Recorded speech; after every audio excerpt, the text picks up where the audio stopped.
A common question I'd like to answer: how does my child learn individually when in a class?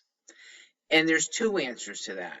One is no class can teach individually when there's kids with disparate interests and disparate abilities. Two is we try, and Ivy-bound classes do this, to group students into similar abilities.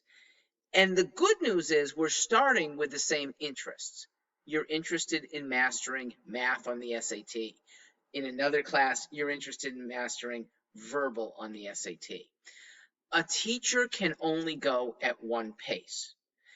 Thus, the best that a group learning can do, we do. We facilitate and we encourage individual questions. I need another explanation, please. So, a teacher can give that other explanation when it seems like it would apply to multiple students.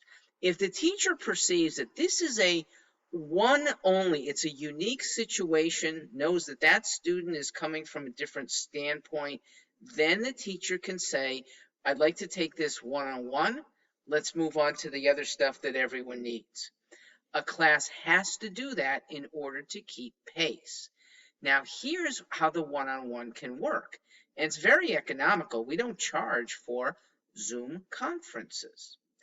Those are smaller sessions, 2 nights a week, that students can ask a bevy of questions. The extra one-on-one time with that very teacher, kids can have, we have to have some limit. Typically, the teacher will be available for 15 to 30 minutes after a class.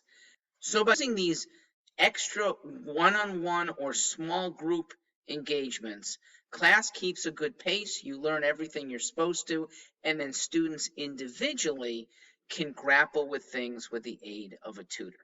With Ivy-bound, that costs nothing more, unless you would like to have dedicated a lot of time, more than just these 15 minutes, where a tutor is going to be able to be available every week.